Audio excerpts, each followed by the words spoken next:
Vamos a ver ahora qué pasa cuando a veces tenemos problema con alguna enfermedad de transmisión sexual. En primer lugar, la primera parte de ese folleto le habla un poquito de la historia, de que no se sabe a ciencia cierta dónde fue que realmente comenzaron.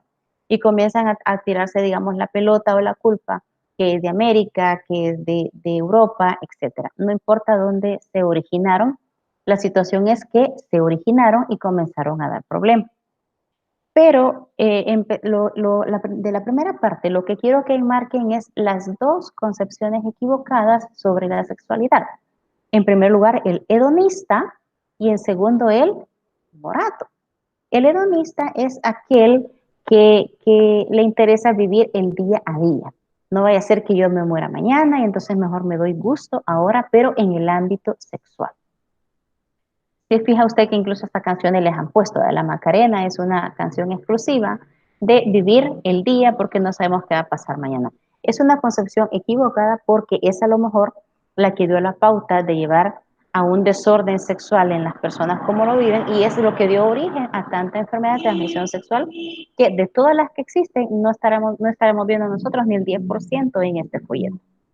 Y la otra concepción equivocada que la va a señalar usted ahí cuando lo lea es el timorato. El timorato se refiere a que ve el acto sexual entre los esposos como algo sucio y vergonzoso. Y parecería que en algún momento como que a lo mejor si son cristianos le preguntarán a Dios, bueno, ¿por qué se inventó Dios algo tan sucio como para poder iniciar la procreación? Entonces, fíjese, ¿por qué son malas y se le llama falsas concepciones equivocadas? Porque los extremos son los malos. El hedonista porque se va al extremo del placer y el timorato porque lo ve como que algo no debería de darse incluso entre esposo y esposa. ¿Y por qué se le llama Venerias? Ahí le explica más adelante que surge por la diosa Venus, que es la diosa del amor, la diosa griega. La primera enfermedad que vemos nosotros por ahí es la gonorrea. Casi todas las enfermedades de transmisión sexual, uno de los problemas que dan es que da secreción. La diferencia entre una y otra será el color de secreción que ocasiona en el órgano genital de la persona, ya sea del hombre o de la mujer. En el caso de la gonorrea, le dice ahí cuál es la bacteria que se la ocasiona. No me interesa tanto que usted sepa cuál es la bacteria que lo ocasiona, pero sí cuáles podrían ser sus síntomas si los tiene y cómo poder identificar si se está sufriendo o alguien está padeciendo una enfermedad de ese tipo. En el caso del hombre y la mujer, lo que se le da, le dice acá que es un flujo un poco blanquecino.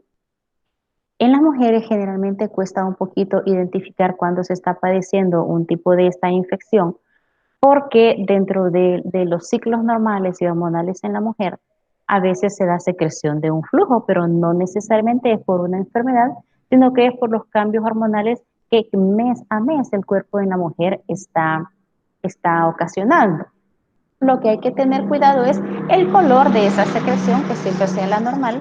Cuando ya sea algo anormal o hay ardor o hay dolor, entonces ya hay que ponerle cuidado. En el caso de la gonorrea, le dice que es una secreción, que es difícil que nosotros la adquiramos si nos contagiamos de ese tipo de enfermedad, si nosotros nos sentamos, dice acá, en los servicios, en los lavamanos o nos sentamos en una superficie y ahí haya quedado, por ejemplo, resto de secreción de una persona que padezca esta enfermedad, porque no sobrevive en superficies de este tipo. Siempre sobrevive en áreas húmedas, que lo específico y propio es el área genital del hombre y de la mujer. Por eso el contacto siempre es por contacto sexual. Dentro de las molestias, esta sí le da molestias porque aparte de la secreción, le da ardor y le da molestia. Y siente la persona ardor al orinar. Entonces, esta sí me da a mí problemas. ¿Cuál es uno de los aspectos delicados que hay que tener? Si una mujer sale embarazada y padece de esta enfermedad, bueno, el médico ginecólogo le da a ella todos los tratamientos adecuados y él es el que obviamente va controlando si la mujer padece de algún tipo de este tipo de enfermedad, debe tratarla antes del parto. Porque cuando usted lea se va a dar cuenta de que cuando la mujer padece de esta enfermedad y llega el momento del parto y da a luz y es un parto normal, el niño cuando pasa por el canal del parto, entonces puede ser que esta secreción le entre a los ojos y le cause ceguera. A lo mejor en la antigüedad había muchos más niños que nacían ciegos y decían, ah, es que es ciego de nacimiento. Él nació ciego, pero lo que sucede es que a lo mejor sus padres o su madre específicamente padeció un tipo de esta enfermedad y es porque el niño perdió la vista justo cuando pasó por el canal de nacimiento. Si tengo aquí madres de familia, me parece que no, pero sí a lo mejor hay padres. Eh, Hoy, justo después de que nace un niño, lo primero que hacen los médicos es ponerle gotitas en sus ojos para poder evitar eh, problemas si esa señora pues ha llegado con este tipo de enfermedad. La otra enfermedad que vamos a ver es la sífilis. Y la sífilis tiene, digamos, como tres estratos o tres pasos, tres niveles. Me dice ahí dónde se origina, no me interesa tanto dónde se origina, pero sí cuáles son los síntomas o cómo poder identificar cuando es sífilis y si estoy frente a una sífilis primaria. Le dice que la sífilis siempre es como un chancro, chancro, hablemosle como que fuera, a usted ya le ha dado fuego en la boca y es como una llaga. Entonces, a esa llaga se le llama chancro, ¿verdad? Y nosotros, y en el caso de esta enfermedad de la sífilis en estado primario, surge ese chancro de 2 a 6 semanas después de haber tenido el contagio en la relación sexual. ¿Qué es lo que se va a observar? Ese pequeño chancro a donde se da, le dice que puede darse en el área genital, obviamente, porque es una enfermedad de transmisión sexual, pero también puede dar en los labios, en la lengua, en las amígdalas, en toda superficie que tenga contacto con esa área que está infectada, en esa área da el problema cuando es primario. Cuando no se trata y no se le da un tratamiento para curar en el área primaria, pasa a la secundaria. Y cuando aparece en el área, en la segunda parte, 2 meses después de haber aparecido el primer chancro. A veces aparece el primero y la persona no le da importancia, porque a lo mejor es valiente y dice, estas son molestias, ya van a pasar. No le da importancia, no se la trata, entonces esa sífilis pasa al nivel secundario, donde ya da unas erupciones dérmicas, ¿verdad? Ya se puede ver en los brazos, en las piernas, puede salir en el cuero cabelludo y la persona comienza a experimentar caída del cabello.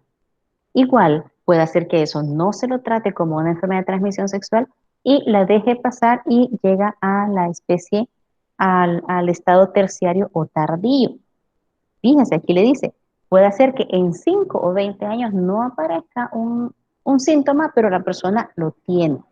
Pero aquí ya no le aparece como un chancro, sino que le aparecía como pequeños tumores suaves y aspecto gomoso. Ya le puede dañar otras áreas del cuerpo, como la lengua, el paladar y los huesos faciales. A veces la deformación es tal que puede deformar incluso áreas de la boca y la persona cuando habla, pues ya habla, no modula bien las palabras. Y es debido a esa enfermedad. ¿Cuál es el problema cuando no la tratamos en la primera fase y esta llega hasta la tercera fase y se llega a tener un hijo, ¿verdad? Ojo, por favor, esta enfermedad la puede tener el hombre y él se la puede pasar al hijo porque lo tiene en su ADN, llamémoslo así. Entonces, el niño puede nacer con sífilis. No me le vayan a echar solo la culpa a la mujer, que la mujer es la que tiene la sífilis y por eso es que el niño ha nacido con esa enfermedad. Cuando se da después del primer trimestre del embarazo y la mujer ha sido contagiada, las espiroquetas, que son la propia del contagio de la enfermedad, son capaces de atravesar la placenta y llegan al feto. Puede hacer que le ocasione la muerte al feto, pero puede hacer que no se la ocasione y que nazca ya con sífilis, que podría ser que de niño o recién nacido le observen síntomas o puede ser que no le observen síntomas. Pero el niño podría, o en la adolescencia o en una edad 9, 8 años, 10 años, podría dar problemas de rinitis. Entonces, eso ya da inflamación en las vías nasales. Cuando le da tanto problema en el área rinitis, entonces a veces como que deforma y la nariz le llaman como ejemplo como silla de montar, que la nariz ya no es recta, sino que tiene como una hendidura, ¿verdad? Y eso es ya problemas a lo mejor de sífilis. La otra enfermedad bastante común es el chancroide. El chancroide igual, hay uno que se le llama blando y duro, pero todo va a depender de la llaga que le aparezca a la persona. Igual le va a dar en el área genital, siempre van a ser úlceras las que se le presenten. Y puede ser de que una de las causas de poder adquirir esta enfermedad es cuando no se tiene mucha higiene en el área genital. Si la persona, imagínense por ejemplo los indigentes, o nosotros decimos los locos que viven en la calle. Si ellos obviamente no tienen una buena limpieza, entonces ellos es posible que tengan muchos problemas en este tipo de enfermedad. Y esta puede ser a veces bastante dolorosa y bastante incómoda. Fíjese también que quiero que anote por ahí otro tipo de enfermedad de transmisión sexual que es la clamidia. Clamidia. ¿Por qué es delicada esta enfermedad? Porque a veces no da síntomas. La persona ni siquiera sabe que la tiene. Pero ¿por qué es un problema? Porque si la persona adquiere una vez esta enfermedad, con una vez que la tuvo, ya tiene un 25% de que le pueda causar esterilidad. Si la vuelve a adquirir una segunda vez, el porcentaje sube a un 50% y si la vuelve a tener una tercera vez, esa persona se convierte estéril totalmente. ¿Cuál es lo delicado de esta enfermedad? Que como es asintomática, la persona no se trata y es un tipo de infección que puede curarse simplemente con un par de antibióticos y la enfermedad se va. Entonces, esa es otra que basta un solo contacto con la persona contagiada como para adquirir esa enfermedad. Otra de las que le dije que les iba a agregar es el papiloma humano. Es un tipo de enfermedad que se da casi siempre en el área genital y surge como verrugas. A veces esas verrugas van creciendo tanto que llegan a formarse como una coliflor y a veces le llaman la enfermedad de la coliflor. Pero, ¿qué es lo incómodo de esta enfermedad? Que regularmente cuando estas verrugas han crecido bastante tienen que cauterizárselas, o es decir, quemar el área para ir dejando pues limpio de esa situación molesta. Obviamente con el tiempo, depende del tiempo en que se contagie, va a ir sufriendo deformaciones en sus órganos genitales porque de tanta vez que le están cauterizando. Casi siempre la persona que tiene esta enfermedad ya no puede tener hijos. Y la última es el herpes zóster. Usted conocerá un herpes que es el que sale por estrés, por problemas nerviosos. Y el herpes sale en la cara, ¿verdad? En los labios, en la espalda, etc. Pero ese tipo de herpes no es de transmisión sexual.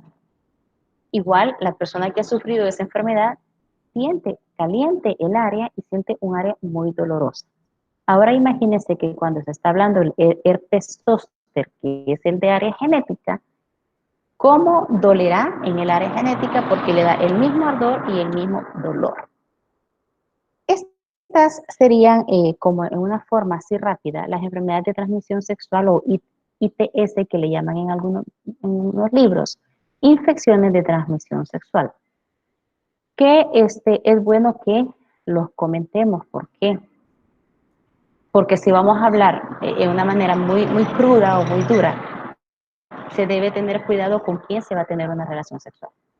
Porque a la persona usted la puede ver muy bonita, muy arreglada, pero está padeciendo una infección de transmisión sexual. Y ojo, basta un contacto como para que se enferme la persona, ¿verdad? No sé si hay algún comentario o pregunta con respecto a este tema.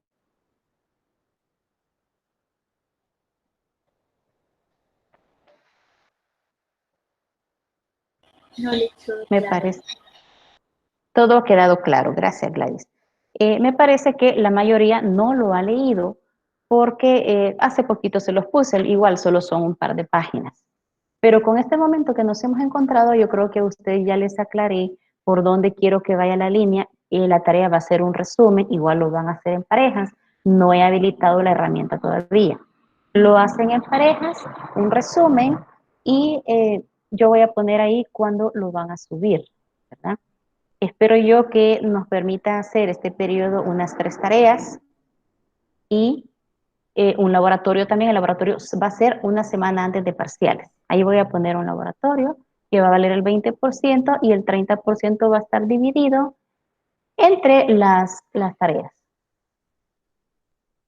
Me acaban de mandar un mensaje. Claro, este tiene que tener un cuidado muy personal, Carlos, pero también, como les decía, es el tener cuidado con quién se va a tener una relación sexual. Hemos venido hablando que lo ideal es dentro del matrimonio y esperarse dentro del matrimonio. Lamentablemente, la sociedad permisivista en la que nosotros estamos, entonces es diferente y muchos niños y jóvenes van creciendo como eso es normal, pero las consecuencias de eso se están dando. A eso, imagínense, vamos a ver el lesbianismo, el homosexualismo, son sitios o problemas que han surgido de una relación sexual mal vivida, ¿verdad?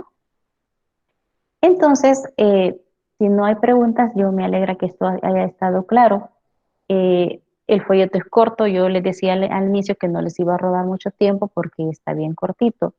Sin embargo, si todavía a ustedes les surge alguna duda, por favor, por mensaje en Moodle o por mensaje en el correo electrónico, usted me hace la consulta y yo con gusto le voy a responder.